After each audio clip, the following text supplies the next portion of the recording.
Hey, this is Jewel Tanker from the Jewel Tanker Show on Impact Network every Saturday. Or you can check out me and my family, the Tankers, on Prime Amazon or Chatter Talk Show on Fox Soul with my girls, Dr. Dee Dee Freeman, Monique, Islet Mosley, Real Talk Kim, and Holly Carter. And you're watching Rude Rangers TV.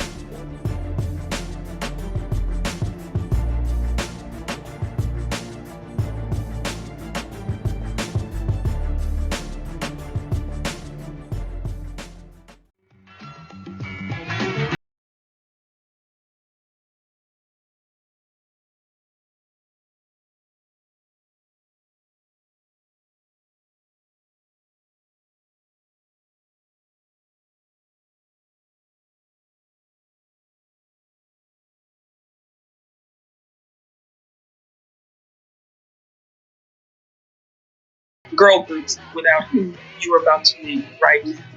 Allow me to introduce Shelley White Clark, Kathy Merritt, and Brenda Smith, the Honeycombs.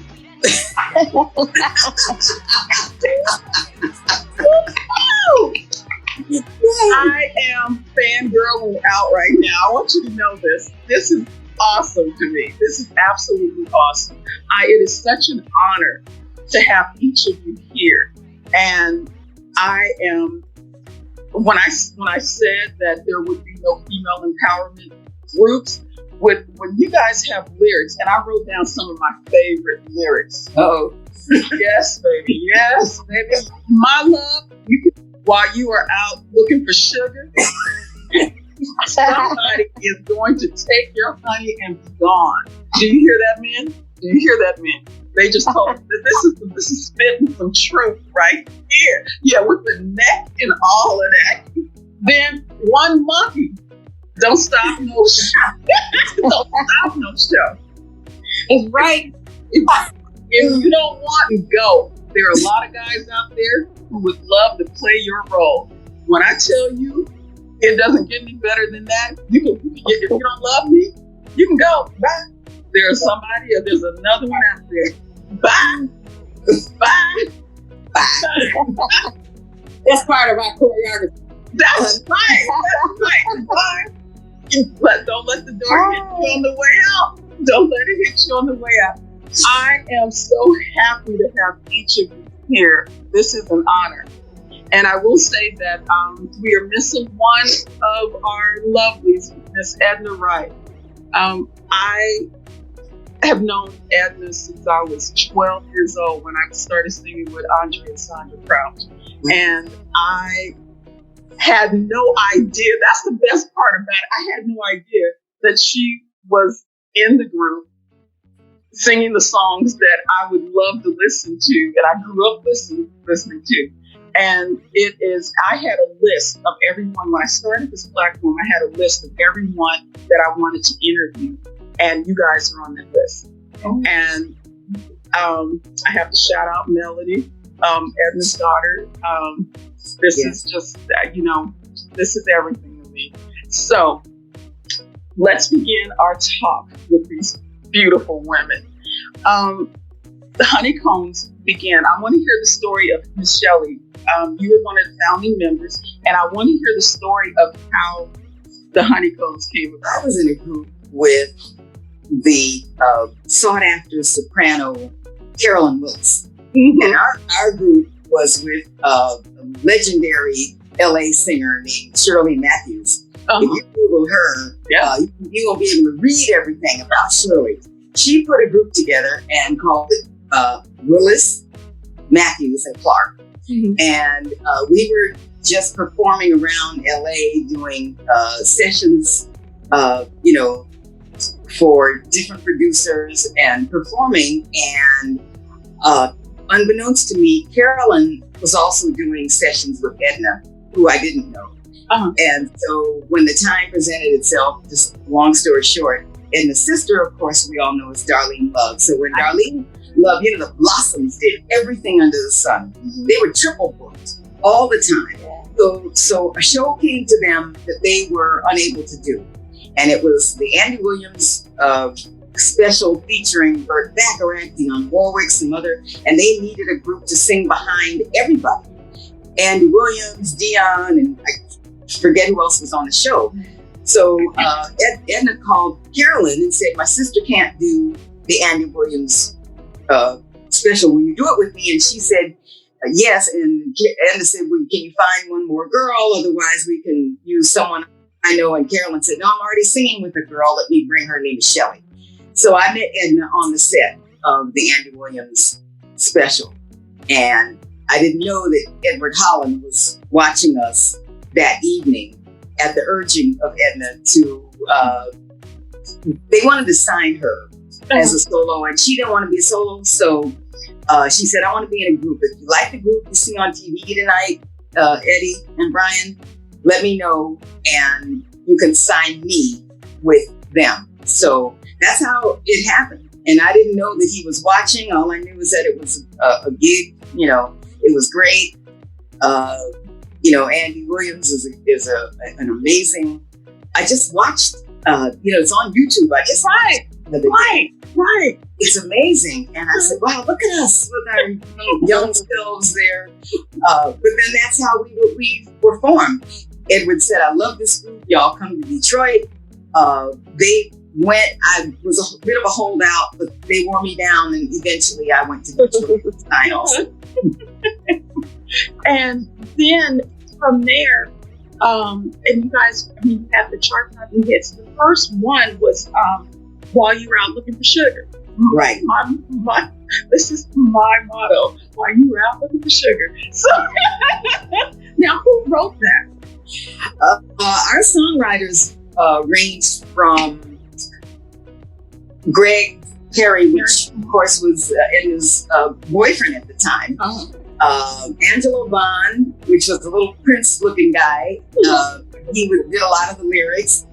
General Johnson, who of course is with the chairman of the board. Right. They made groups. Right. And we had Ronald Dunbar.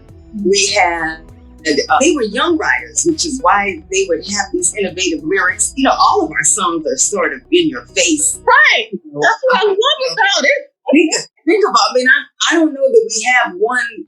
Yeah, I guess we do have a few that talk about, we're in love and positivity. Most of them are telling, the men. And I think these writers were saying, if I was a woman, and I had a message, what would I say? So they were thinking for women at the time. And I think that's why, One As, all those records were such big hits because they were great songwriters and they thought ahead. They were ahead of themselves and they were young too. They weren't afraid to take chances. Right. And that is interesting because when I had read that, the songwriters were men. And I was like, that's so interesting to have the lyrics and they relate to every year, every woman, every person who was in a relationship was like that. So to find out that these are men who are, so they know what women are looking for, okay? and they were younger. Yeah. Yeah. I don't think any of them were in their 40s. They were all 30s and 20s. And probably Edward and Brian may have been the most senior age-wise. The owners and Lamont Dozier. They may have been the oldest. Yeah, the Holland Dozier Holland. That is awesome. And you guys were on Hot Wax Records. Ain't that something? And then our sister label, of course, was Invictus, and I believe it was Frida Payne over there, which we knew casually. Her sister, Sherry Payne, was there. Sherry was with the Glass House. 100 Proof was there. Chairman of the board was there. The Flaming Embers, these white boys that could sing you under the table. Yeah. They were the first sort of average white band. They were great. We also had Laura Lee. Really? Singer. Yep. We had her. We had, and for a while, we had George Clinton and the Parliament Funkadelic. Whoa, do you know, I was stunned to find out that George Clinton, him and the Pompadour, because we're so used to seeing him with the dreads and, the multicolored dreads and doing the funk music, to find out that he was really singing and with a quartet, if I'm not mistaken. And I saw pictures of him from that time and I was just amazed. I'm like, how did this happen? So he wrote a song undercover. We're not supposed to know it was from him, but he wrote a song that the Angels here love called "When Will It End," and he inspired that song. I mean, and "Sitting on a Time Bomb." And so we were thinking of putting "Sitting on a Time Bomb" in our show because that would be amazing. Yeah, that would be amazing. Now take me through. I want to hear how, because you from how you met Miss Kathy and Miss Wendy. I want to hear how, because I know that when Miss Carolyn left the group, and so you went through that change, right? And you met the two newest members. So I want to hear about that. We tried to reunite again with Edna and her daughter, as you know, Melody, and we were able to do maybe 5, 6, 7 engagements, one being the Soul Train Cruise. And when we came back, I just felt that we needed a fresher. I felt like I needed a fresher type of situation to be in. So I gradually left that situation, but I told Kathy, well, I'll let Kathy tell it because Miss Kathy, we were at dinner. Shirley and Erdine were having a birthday dinner. You know, their birthdays are a couple of days apart. One day. Right. So we were at dinner, and I was sitting next to Shirley. We just started talking, and she said casually, "We should put a group together." I said, "Okay." She said, "No, I'm serious." I said, "Me too."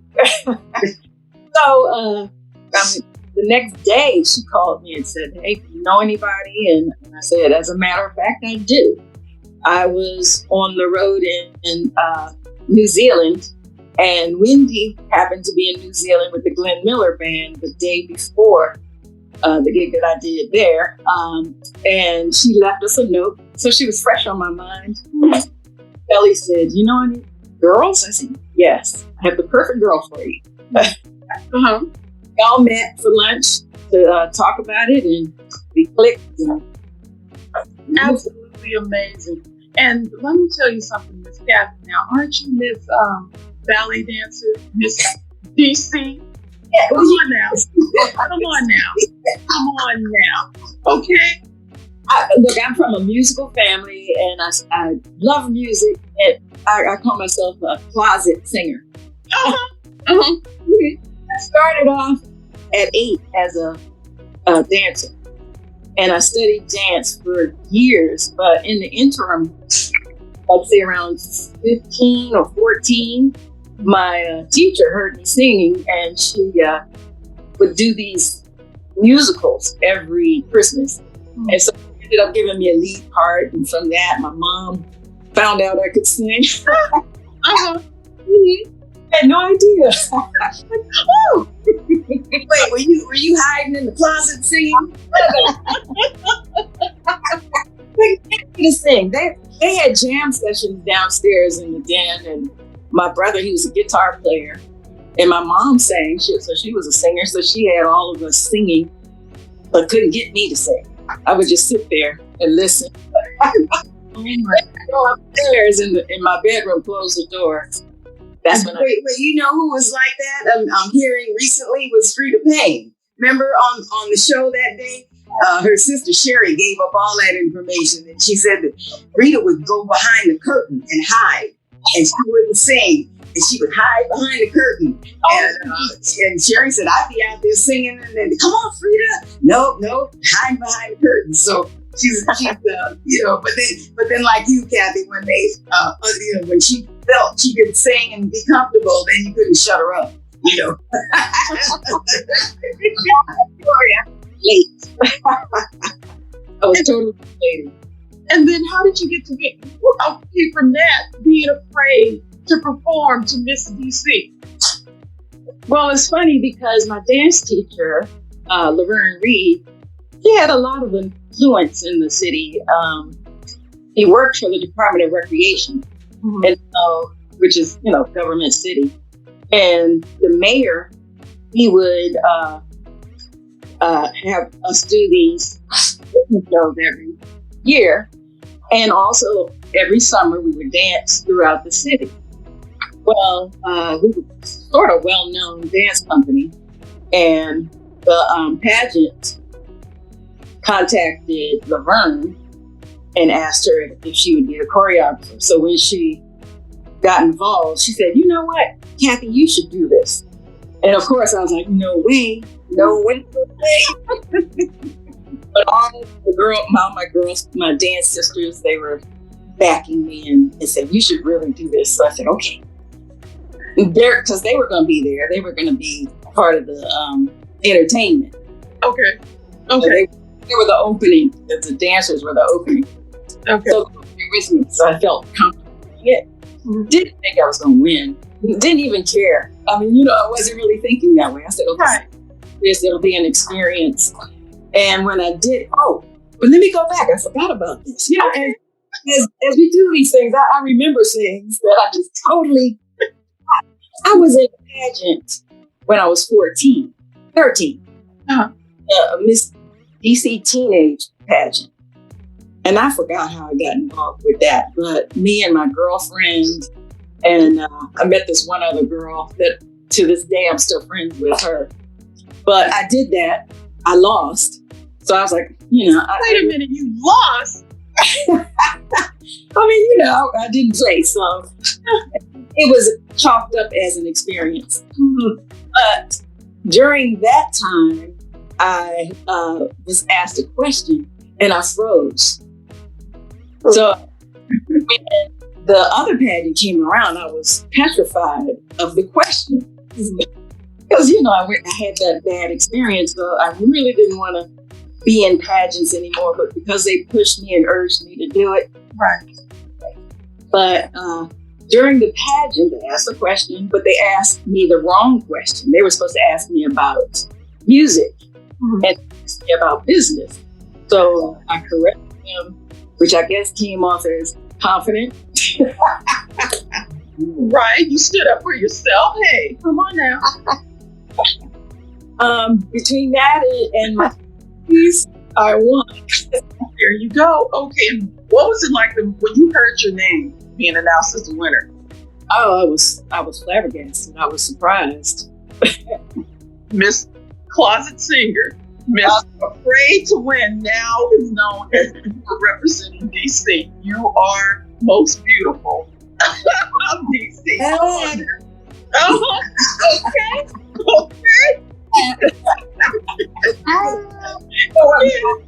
Funny thing is, my boyfriend was in the audience, so I felt like, yeah, okay. That's right. I'm officially the prize. You officially are the prize. Come on now. That is awesome. Now, Miss Wendy, Miss violinist, how are you doing? I'm doing well, thank you. I am Sitting here listening to all of this stuff. There are little things that I hadn't heard before, so it's always good. There's a lot of stories between the three of us. Like, what? I didn't know. You didn't tell me that, girl. But everything is good. I'm well, thank you. I'm so excited. The three of you are truly one of the best looking groups I have ever seen. Come on. I mean, hats off to you. Thank Like you. I said, whatever you guys are doing, please thank you. Now, Well, I thought there was a time I know Kathy from way back. I remember seeing her for the first time, and I can't remember where we met, Kathy. I wish I could remember that. But I promise you, when I saw her, I said, she has got to be the most beautiful woman I have ever seen. She's stunning. Stunning. And just as beautiful inside as she is out. And she still is. I mean, look at her. So, Miss DC. That's right. Wonderful. Now, Miss Wendy, you were a Raylette. You sang with Ray Charles. I did. Yeah, I was a Raylette, but I didn't let Ray. No, let me tell you guys something. Doing this, and and all my, like I said, I've been doing, I've been singing, and it's so funny, Miss Kathy. I'm a closet singer as well. I have stage fright. I'm terrified, but you get me if I'm around someone that I really know, and we're just grooving and singing along. I hit the notes, and sometimes I was practice. I'm like, oh, I didn't know that was in me, So it's hilarious to know. But I have, like I said, I'm a fangirl, and I'm music. Music is in my blood. So I have, I've been around. Oh, not been around in that sense. But I have been around a lot of artists, and I have heard and seen a lot of things.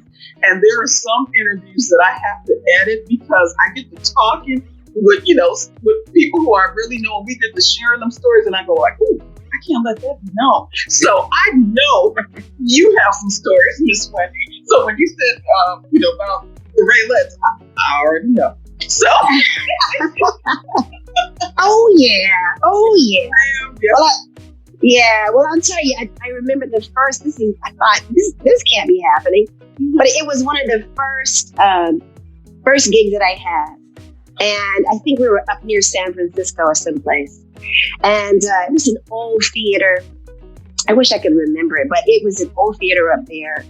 And we're standing back, Ray would sit, stage right. And what was he? He would be over there. And so the Raylettes would stand a little further back. And so whenever he would start, I Can't Stop Loving You, we were supposed to walk up, take like about 3 steps up to the microphone. We all 2 of microphones with 5 girls. We were like, had to get in there, right? So we're standing back here. We had our gowns, our little spiky heels. And so the part was coming up where we had to move. And I went to move my foot, just to get ready to move. And Stella, which was the main head Raylette in charge, I said, Stella, my shoe is stuck in the crack. and she said, step out of it. So I stepped out of it and walked up just in time. I left that shoe back there. I don't know if anybody saw it or not. Thank God for gowns, right? But I stepped out of it and I stayed tippy-toe on that one shoe. I know. And sung I Can't Stop Loving You with one shoe on. I said, I don't know, this is the beginning of something crazy. It was. It was the best, worst gig of my life. I'll say it like that. And I'd do it again. I really would. I would do it all over again. And aside from the Raylettes, I know that you were with the Glenn Miller Orchestra as well. Yes, I was. Please share that experience. Wow. I played in big bands for a while, for these casual offices. Whenever they'd have an orchestra or something, and they had a big band needed for any type of gig, most times they would call me. And it was because the guy that had all of the charts would show up with the charts for these bands. So he'd say, I really, really like your voice. He used to compare me to Karen Carpenter. He says, your voice is really pure and just, not too anything, because I didn't start out as a singer either. So I just would sing the melody and no tricks. I couldn't do that stuff, And so they would call me, and then he said that he had just acquired the okay from the Glenn Miller estate to start a West Coast chapter. They already had an East Coast chapter, and so he started the West Coast chapter and asked me if I would be interested. And I thought, yeah. So the East Coast chapter is based in Florida, and they do the road trip across the USA. The West Coast would always do international. So I was like, yes, I am available. So we did that for about 15 years. And I was the first Black person to be on that stage with Glenn Miller Orchestra. So yeah. That is amazing. Yeah. Amazing. And you were also in a group called Harmony, correct? Yes. How'd you know that? You know my life. Yeah. Harmony Harmony is a group of amazing women. I love them. They're two of my best friends, Teresa Walker and Sydney Davis. And we started out singing the sounds of the Marvelettes. Then I just answered an ad in the Music Connection in LA. And, I'm thinking, I don't know, I need to work, so let me see what's in here. And I went and auditioned, and I had my Converse All-Stars on and, my jeans. And I went in there, and I was so green. I went in, and they were dolled up. And, I thought, that's my first lesson, show up looking sharp. And I just had on jeans and a T-shirt and stuff. But I got the part, because I don't know, I guess they saw something in me.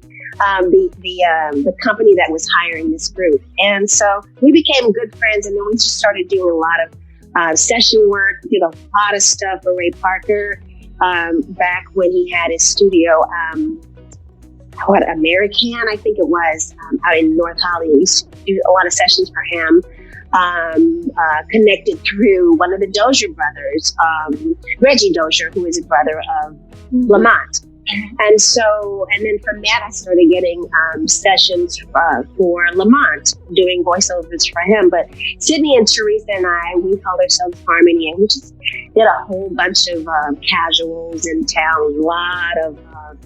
We toured Asia, that sort of stuff with John Daniels from Mavericks Flag. Again, they're just two of my best friends, and I feel like I learned to sing being close to them. Really? So, yeah. That's a great... Because I wasn't singing before, yeah. I never sung before them. Really? Yeah. Isn't that something? And then now see that you each one of you, like Miss Kathy said, that, you were a closet singer. And Miss Wendy, you were afraid to sing. And then you get with Miss Shelley, and then you become the Honeycombs. Well, I've never been afraid. I don't know. I just didn't think I would be singing because I moved to LA as a flautist. I went to be in the orchestra there, and I wasn't ever going to sing. That wasn't my thing. I didn't know that I could.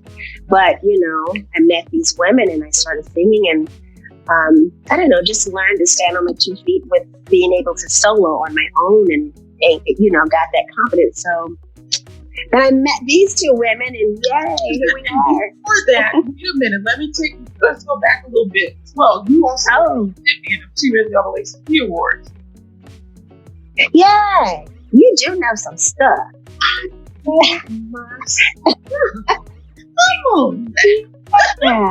Yeah. Well, that was most recent. What was it? I want to say a little over a year ago, was it? Oh, this COVID messed my timing up. I know. I should know this by heart, but I don't know. I like to do. I like to offer my services, if you will, musically to children, whatever I can do. If somebody calls me to do something, I'm not going to ask for money to do something for children, or for the elderly, or if somebody, I'm that girl, call me and I will, that's my tithe, if you will. All I can say is somebody noticed, and I was offered that award for giving. So. As well as you should have been offered that award. That's amazing. You won that award fair and square. Come on now. It was Thank you. Courtesy. So hats off to you. Miss Kathy, this is something I've been dying to ask you. The little girl in me had a crush on Mr. Tom Jones. Oh, well, I never sang for Tom Jones, but I sang on his albums. Never met him. What? I would die too if I had met him. My mother was a huge Tom Jones fan, so Tom Jones was always played in our house. But I got to sing on his album, but I never met him, never toured with him. I know that there's some information out in the internet world. Right. Yeah, but that's misinformation. Okay, but I do know you toured with Boss Dad. Yes, and it was the Tom Jones recordings that got us that job because Really? the guy who was producing the record, heard us sing. We sang on 2 of the songs, and he called Boz and he said, "Hey, I found the 2 girls you need," because he was on hiatus for a minute. Boz. Yeah. Oh my goodness. Yeah. He was trying to put his band together, and so this producer said, "Hey, I got the 2 girls." So we went, didn't have to audition, we just got the gigs. And ironically, well, not ironically, but I was pregnant. Really? And I never told him. I was 4 months pregnant. I didn't tell him because I really needed the job, and I had to pay my rent. Right. I told him I knew he wasn't going to hire me. Really? Well, I feel kind of guilty for doing that because it's sort of disingenuous, but I That's a job, and you needed, and you were there when you were supposed to be. Right. You were also a member of Shades of Lace. Well, that was after Shades of Lace that we did Boz. Lost our record deal. We ended up working with different artists. We toured with Johnny Gill, and I ended up working with James Ingram and Oh, Boz. Sheena Easton. Never worked with Sheena Easton. That's Wendy. That's another. Oh, that's right. Okay, I'm sorry. And then from there, how did you meet Miss Shelley to become a part of Honeycombs?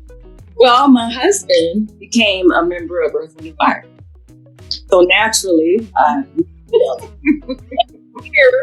I'd see, I call it Earth, Wind & Fire family. Right. Whenever they're working close by, if they're in LA or Vegas, every place except for the East Coast, I'd try to come out to the gigs.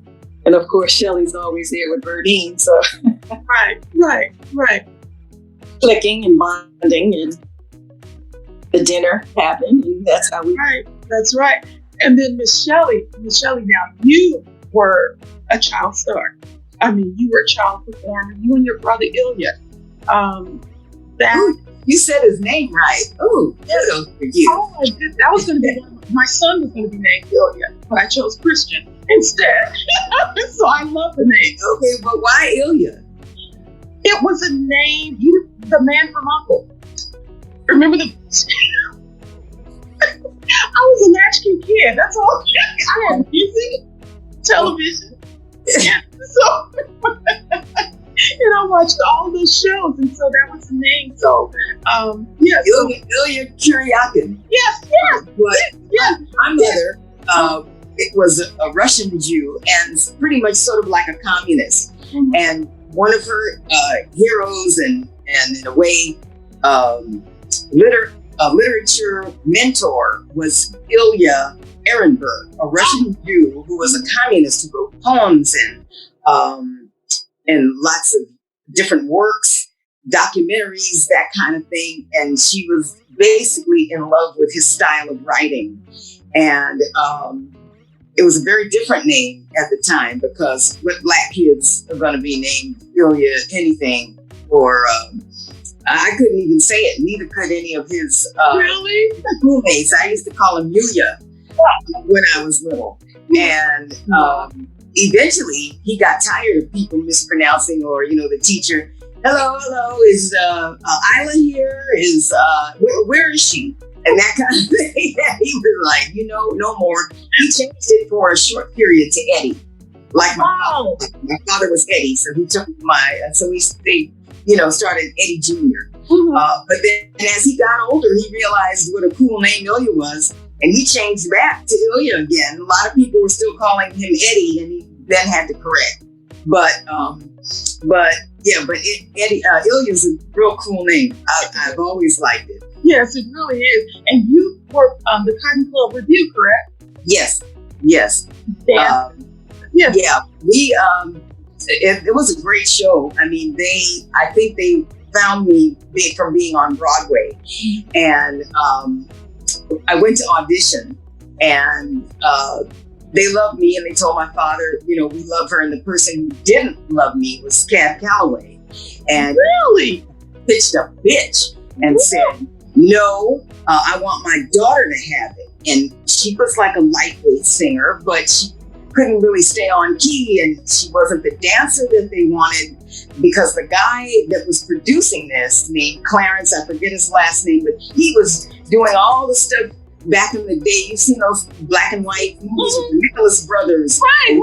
And I mean, this guy was heavy duty, so he knew what he was looking for. So I had to sing and dance and act and passed every test. And so they told Cab, and they didn't, mince any bones with him. They said, no, we're not going to do that. We're hiring this little girl. And so what happened was Cab, who people know is a tremendous drinker and an alcoholic, was angry every day when I was on tour with him for 7 months. I mean, he would do nasty things like bump into me as we crossed each other backstage or something like that. And then at one point, it got really bad. I did a number in the middle and a closing number with him, and he figured he would fix me. And he took the microphone cord and pretended he was playing a game, and he was really trying to wrap it around my feet so that I would trip and fall on stage. And I said, I got to deal with all this at 7 years old. You guys, come on. Come on. Get this guy away from me. So I would come on stage and tell my mother, they would take turns coming out to the road. Sometimes it was her, then they would switch to make sure I got enough time with each parent. And then the other would go be with my brother who was doing movies. But so Cab was just the meanest thing under the sun. And I think toward the very end of the tour, he started to try to get nice, but by then I was terrified of him. And tried to stay out of his way. And that was my experience with touring 7 months with this guy that wanted to take my head off. And people would say, oh, she's so cute. Is she your daughter? And so a lot of times I would try to appease him, and I go, yes. Hi, Daddy. Yes. Wow, I didn't know any of this stuff, Shelley. Wow. Girl, the things you deal with, and then of course it was the chorus girls, and these women were out there on the road 7 months with nobody. They didn't have, a lot of them didn't have kids, because when you're working, you know what that's like, and they couldn't keep a boyfriend, so they were lonely in that respect. So all of a sudden, a little girl is on tour, and each one of them wanted to adopt me or wanted me to be. And so backstage, they would have these horrible cat fights. Like, really? Oh, like, and then finally, this one that was like a little mentor to me, and her name was Dee Dee. And she came to me and she said, Shelley, I hate to lay this on you, but if you want to get along with all of us, you have to make sure when you come backstage, you spend a little time. I mean, it was like 20 of them. A little time with each one of us. Sit down and say, hi, Florence. Hi, how are you? Blah, blah, blah. Go and sit with the next one. These girls were trying to scratch each other's eyes out. That because of me. And so I understood. I didn't understand everything, but I understood the psyche, that they were lonely, that they wanted a child, that they found, solace in a little girl who, could have been theirs or something like that. So I learned real quick the ways of the world. And you went from Mr. Mean Old Man to the women. Everybody was wanting the piece of you, and you haven't made it to 10 yet. So right? I'm like 7, 8 years old, but I figured it out because when you're that young and you just want things to go right, you think fast and you think on your feet. Because I had a father who was the original Joe Jackson, and he was not. You could not play with him. Okay, he was straight out of the West Indies. Yeah, he could dance, act, whistle, sing. He could do all that stuff. So he would not take half-assing what he gave you to do. And so I noticed every time he came out on the road, my whole routine would be changed around, because he would say, you're not doing enough. Come back, come on, we're going to change your routine. So then Cab would be mad at that, because he was thinking, this little girl's trying to upstage me. And so, oh my Lord, that was traumatizing. Yes, it was. Well, people wonder why I'm half crazy today. Oh, Shelley. Still, look, you got to learn it. And, a real performer, you just figure it out. Right. That's all any of us do. Right. We have to just figure it out. I mean, this industry is the best and the worst. Yes. All at the same time. Yes. And so you can't get too comfortable. I mean, my mother was a Russian Jew, but she did tell me, it's great you can sing and dance, but damn it, you better think of some other things that you can do in addition to all that. So when I got to school, I learned how to type. I learned dictation. I learned everything. You just aren't sure. Right. I had a long hiatus after Honeycombs that I couldn't get something steady. So, I mean, I just went to work with whoever. I worked for Eddie Murphy. I started a management company. I just did outside stuff in addition to singing, which, helped me with pay the bill. And it's funny, it's funny you say that because, I work in the legal profession. And I always, I worked in entertainment law. And a lot of actresses, especially women of color, who, if they, the roles were small from the 80s to the 90s, they were very limited. And so a lot of my co-workers were also actresses. And it would be amazing, especially, like I told you, I was a latchkey kid. So I grew up watching Starsky and Hutch, and The Edge of Night, the soap operas and all of these, shows. And my coworkers would be in those shows. Charlie's Angels, all of those, Dallas, Knots Landing, all of these shows, my coworkers would be in these shows and we would be talking about it. And I learned it because, I would go, most of my friends were, since I did work in entertainment, most of my friends were in entertainment, but during all that, when they weren't working on films or doing albums or whatever, they had to work. So I'm glad to hear you say that, Michelle, because that is the God's honest truth. Yes. Right? It's God's honest truth. You had to work. Right? And what's your work, Michelle? You were an ICAC, weren't you? Yes. Yes. Ma'am. I want to hear about that. Yes, that was interesting. Somehow or another, a woman named Ann Kane found me when I was right out of high school. And at the time, she was married to Otis Williams of the Temptations, which I didn't know all of that then. But she auditioned me in my home, my apartment, and she said, "Oh, you're great. You'll do great."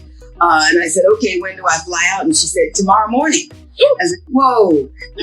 And so, I was excited. I flew out. I landed, checked in.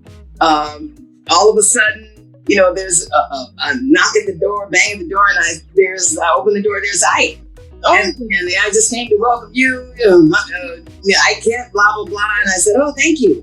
And he had all his bags with him. I said, "What are you doing all his bags?" He said, "I'm spending the night here." Outside? Yeah. Wait, what? And I said, in my 18-year-old naive self, I said, "But aren't you married to Tina?" And he said, "Yeah, that ain't nothing. I'm staying here tonight." I said, "Look, they didn't tell me about this part." So right in front of him, I started packing. And I said, "I guess, that's my ICAC days are over." And so he got scared. And because they know that they needed somebody because they had a show. And so I guess he left me alone because he said, "Oh boy, I'm about to mess this up." And then I got to attend to somebody. So I lucked out in that respect. He said, "Yeah, you're just a baby." And baby. And I guess he's trying to, make it right in his mind. Make himself feel better about you. And I said, "Okay, I'm the baby then." Okay, fine. So he left. And the next day I saw, I went into, I was going down to rehearsal. The elevator opened up. I stepped in. There's Tina. And she said, "Oh, I've heard a lot about you." And I guess I maybe told her I approached this one girl and she didn't cooperate. But I think Tina liked that. Right. And so she said, "What side are you?" And I said, I'm a Leo. And she said, oh, that's great. We're going to get along fine. And we did from that time on. We went down to rehearsal. I had on all the wrong stuff. I didn't realize that their rehearsals were fast and furious, and it's hot in there. I think I had on, it was cold. So I had on some wool clothing. I don't know what I had on, but I don't know. I learned the steps really quickly. She was happy about that. She made me stand next to her. But we had the energy going on that side of the stage. And the ICATS at that time was a girl named Cheryl Williams, and of course, Ann Thomas, who went on to marry Ike later on after Tina left him. Mm-hmm. And they had a daughter together.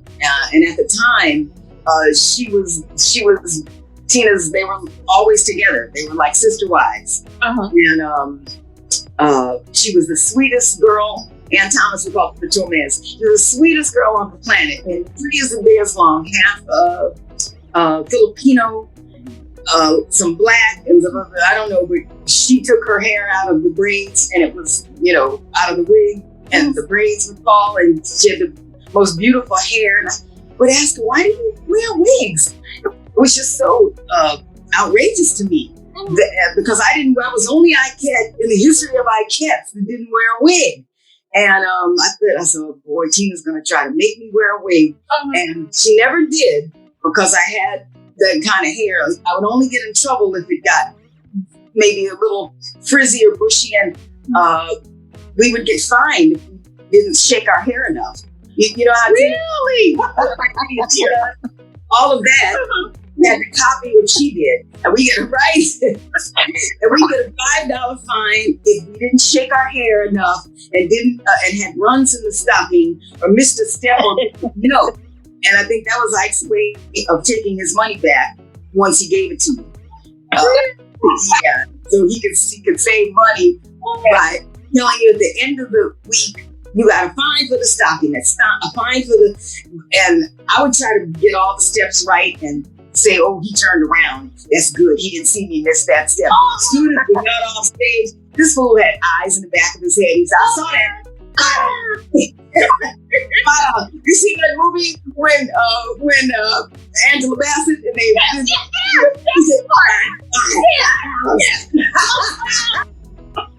James Brown would do that too, huh? Right, he would. Right?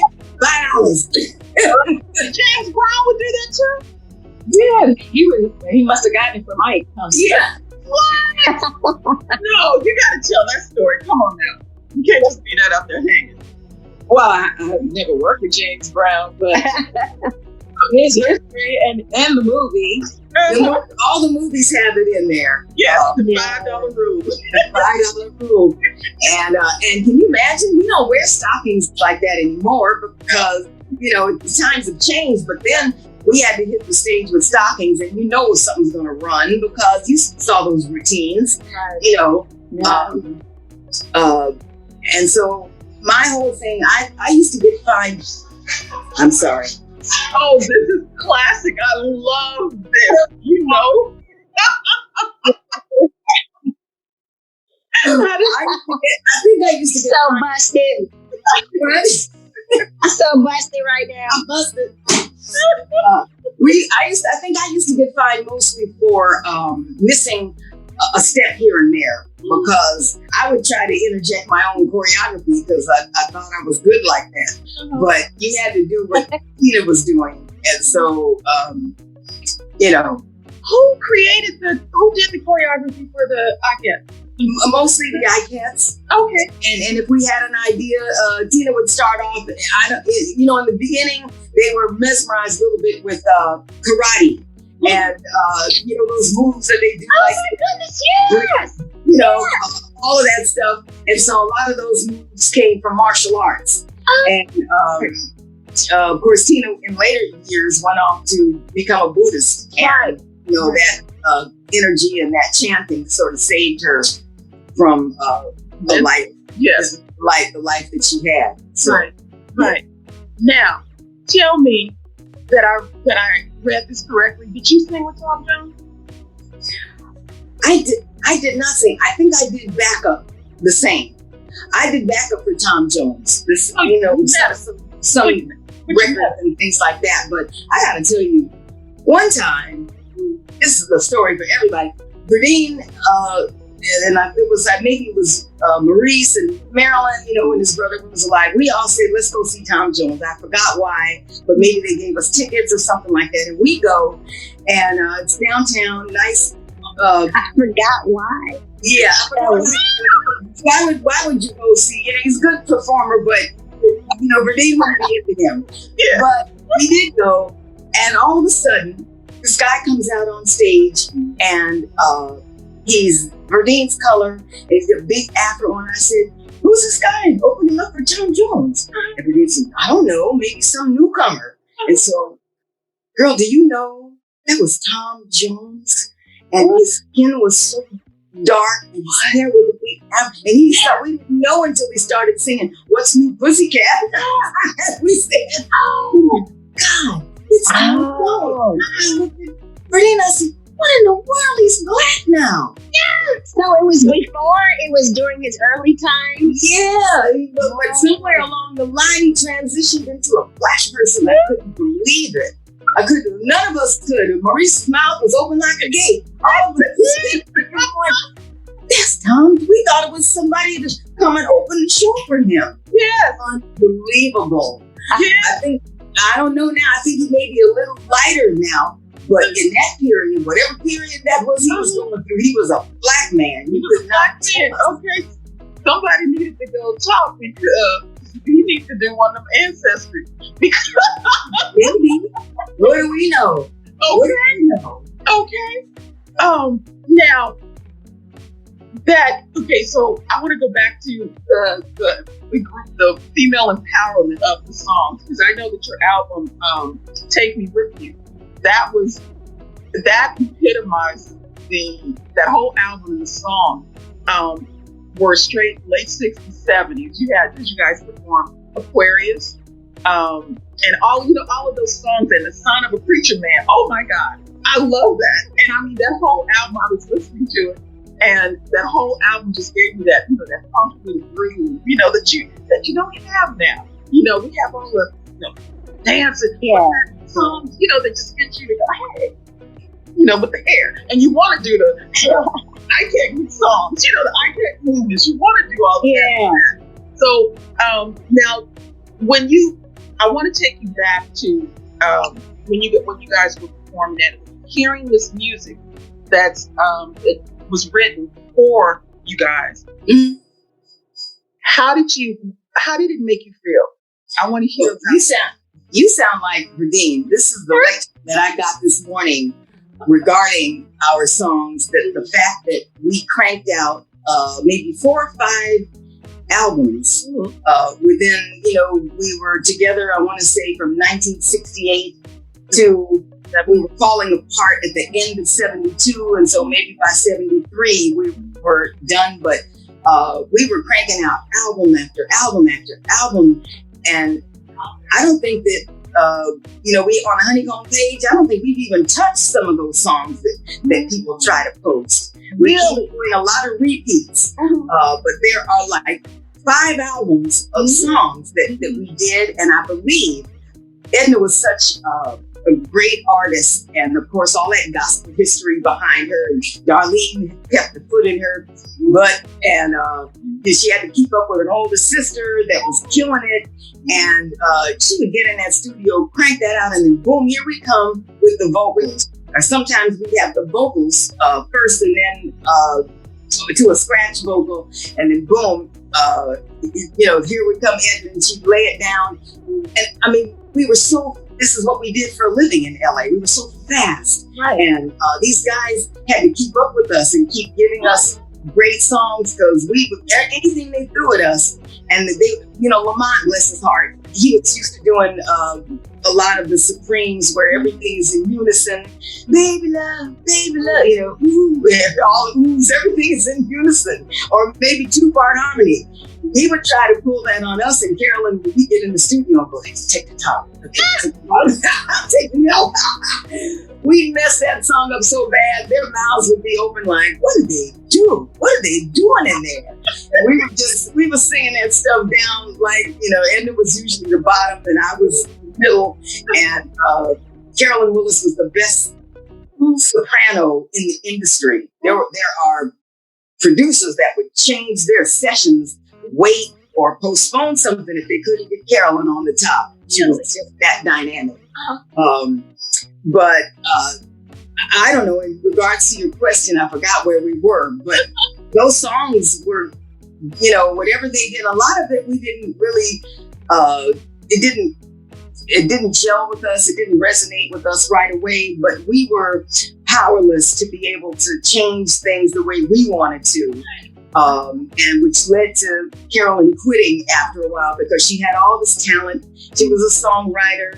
She was an arranger. She did all of Bill Withers' arrangements on his songs. She was the session she was a contractor, and we were so stifled with Honeycomb. It was men everywhere. Right. And with Holland Dozier, men with the producers, men with the engineers and the editors and all of that stuff. That one day she woke up and said, I can't do this anymore. I feel like I'm in a box.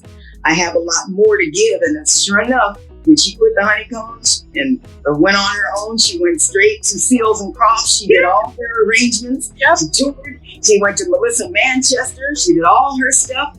So Carolyn wasn't having it anymore. She said, and on top of this, I'm tired all the time from touring and I'm broke.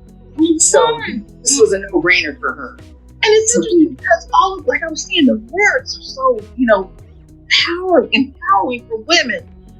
And then to hear that everything is being taken from you and that you were just told to get out there and just perform. Yes. But I mean, I knew that going in. That's why I was the holdout. Those girls had to track me down. They found me in Europe. I was in England having a good old time. And they kept calling, going, come on, Shelly, you're ruining our chances to be in a group. We didn't even have a name yet. You're ruining our chances. And I said, look, go ahead and sign. Take another girl. Take Clyde King. Take Alex Brown. Take, what was the other one? Julia Waters. Take anybody. I don't want to sign with people that are like Berry Gordy, because I know what's going to be down the line for us. A lot of stealing and, do what I say and or you'll be replaced. We didn't own the Honeycomb name. That was the first thing. When we disbanded, they got another Honeycomb group with the name Honeycomb.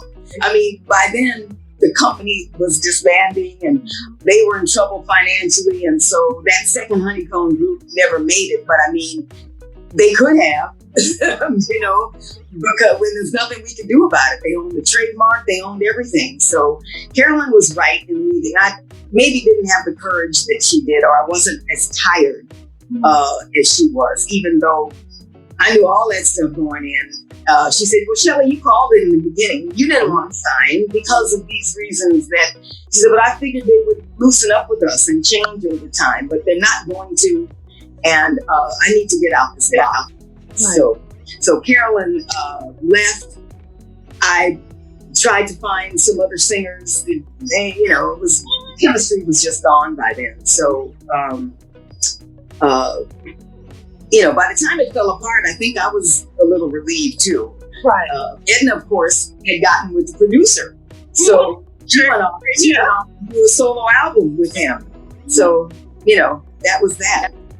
That's so, but I'm glad that you guys are back together. Yeah.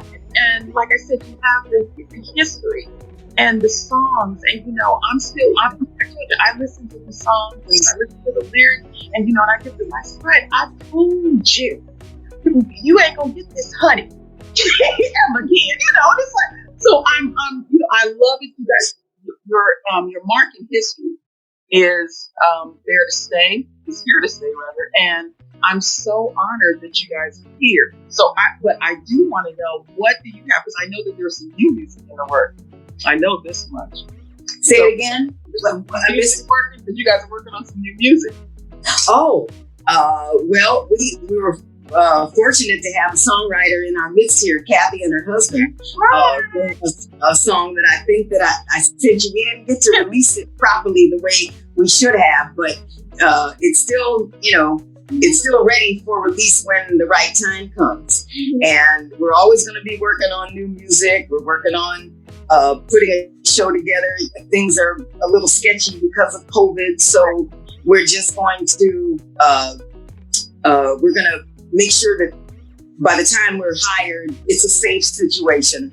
And even in studios, people are starting to do that again. But it'll never be like it was. You're going to get temperature tested. Some want you to come in with a COVID vaccine card. Everybody has different rules, but we're going to abide by all of them and work our way back to the stage again. So I want to see you guys. I know that much. Thank you. Guys. So wherever you're at, I'm coming. And if Thank you. Close to Atlanta, I'm definitely going to be there. Is that where you are? Yeah, I'm in Atlanta. I'm in Alpharetta. So yeah, that's where I'm at. So the music is coming back. Thank God. Thank God. You sound like Verdine. He's like you girls just don't know how fortunate, in a way, you guys have the real music.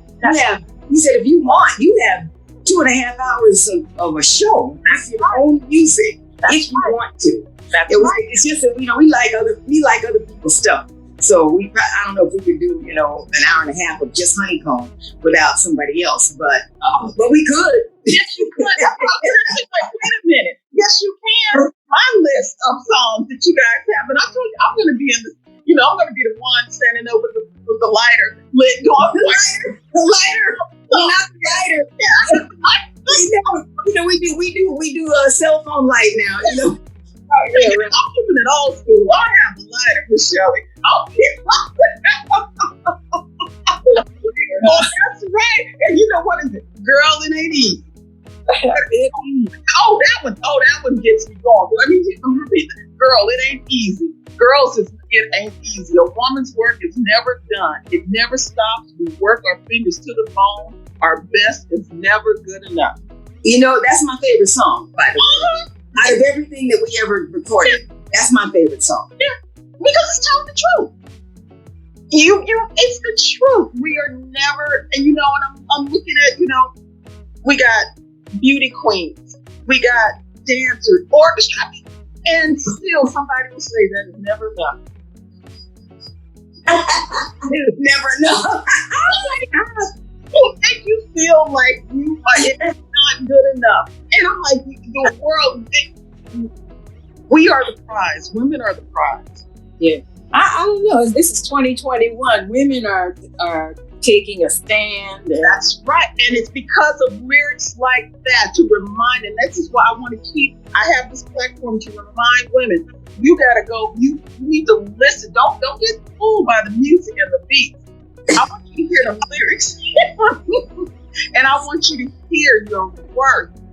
You don't have to put up with some of this stuff. And did you get a chance to hear Kathy's empowerment song? Yes, ma'am. It's great, right? Ma'am. And this is something that women, we need to hear this. We need to constantly hear this. And these songs were written by men, so they know. And I'm not, they know. They know. And they still know. And these lyrics are relevant now. So I need to, that's why I'm keeping it OG with the lighter. So. And here. Lighter. I need you guys back. That's right. We gonna pour some out for the homies. All right. Pour some out for the homies. There it is. Where's your glass? There it is. That's right. Yeah. That's right. And on that note, where are your husbands? Because I want to ask them a question. Oh, well, Verdine is actually in a meeting outside of the house, which he rarely does. But he's producing the girl on Pose. Her name is MJ Rodriguez. She's is it transsexual? Am I saying that right? She's the star of Pose. It's on Netflix or one of those shows. And series, I watched that. That's one of my. hey, Yeah, I love it. wait a minute, and the voguing and all of that, right?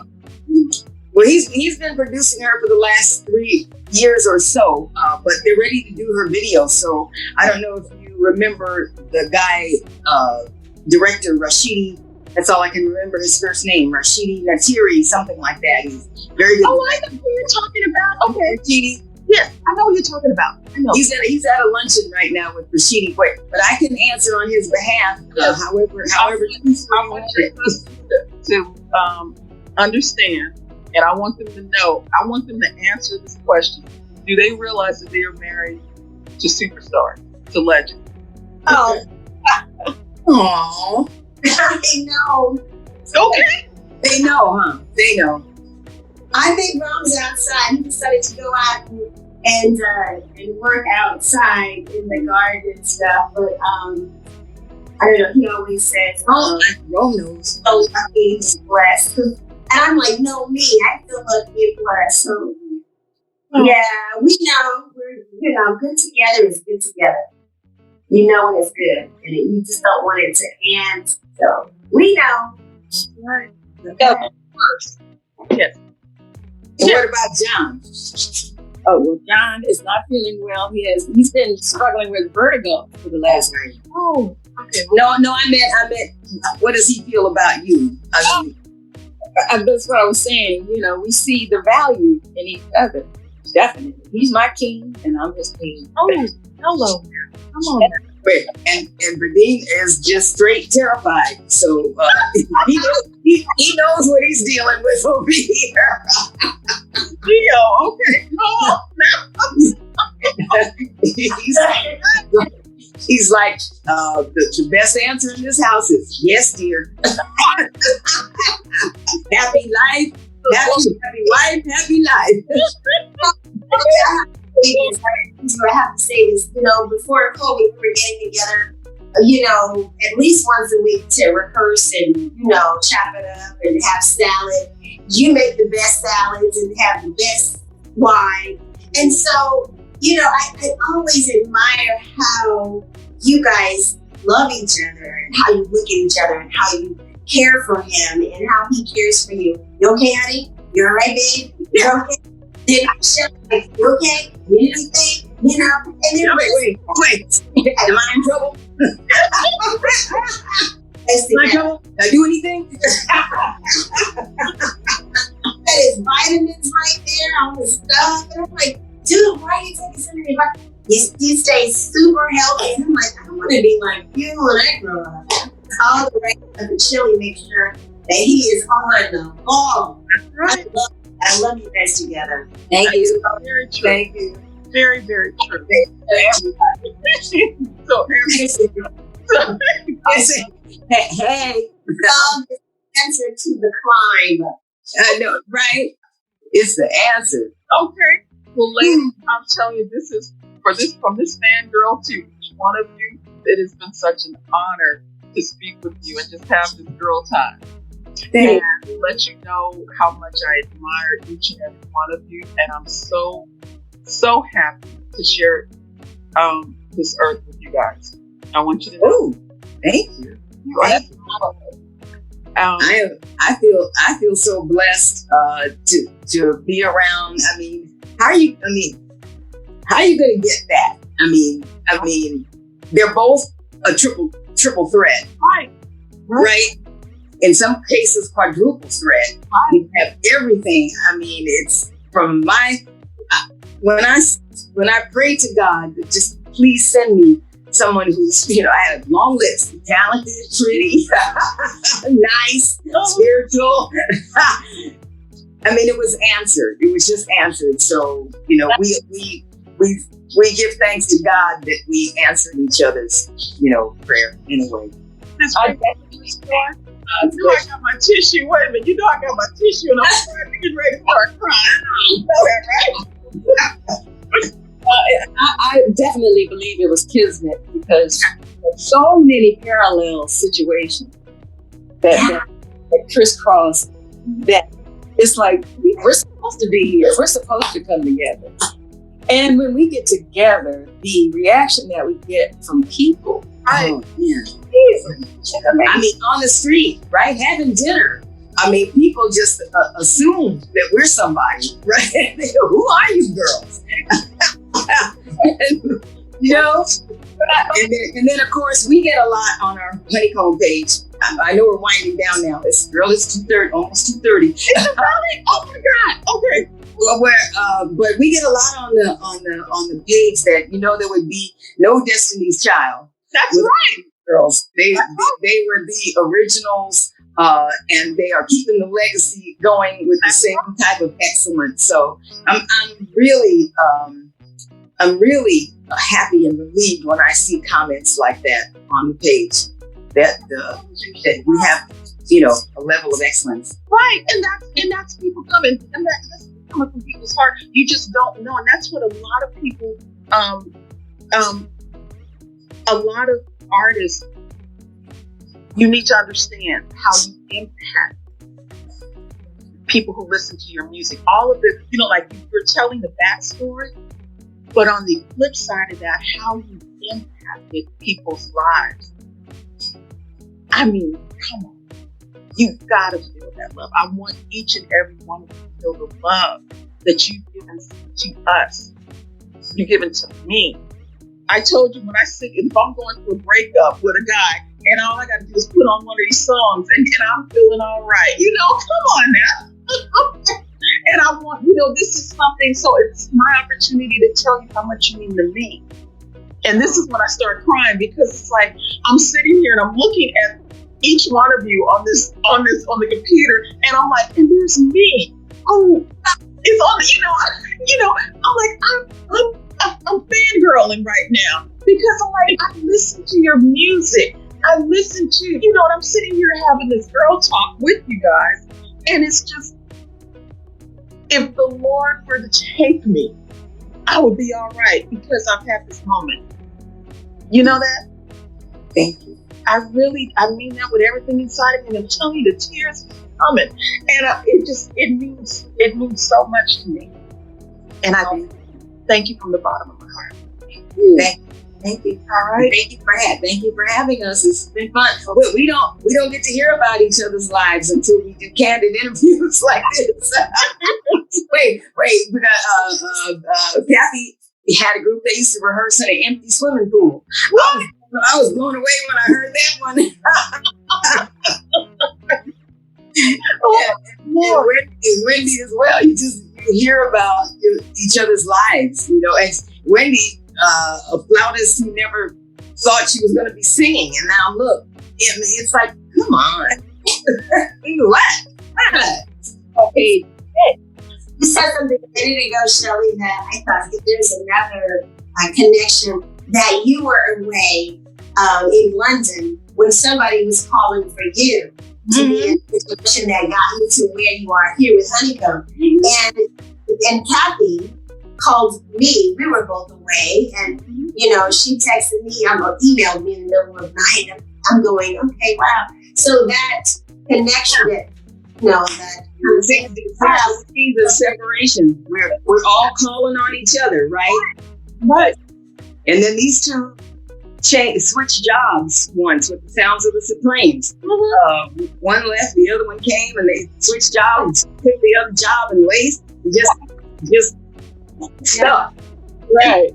So our lives have been paralleled and Right. And you know, and I was saying earlier on, I have the worst stage fright when it's performing, but I'm always on stage. I'm always there, and I feel, you know, I grew up surrounded by so many artists who are legends, you know, and I'm you know, and I just hear that, and you know, when I share stories with my son, and I tell him, you know, like, oh my God, you know, when I was this age, you know, and I worked with these people, but to not want to be in the forefront, but I was always there, you know. So it's amazing. And so if we're all connected somehow, you know, like I said, Edna was just, you know, it was me and Lisa Stone, Rose Stone's daughter, Lisa, and we were the youngest ones in the group, in the choir. And Edna was always so kind to me. So kind to me. And when I became an adult and I realized that she was this legend, and I'm like, Edna? I had no idea. And I hate that I did not get a chance to interview her because I have this list, like I told you, the list of people that I wanted to interview. You got your bucket list. Yes. And so I am making sure that I get to everyone that I possibly can.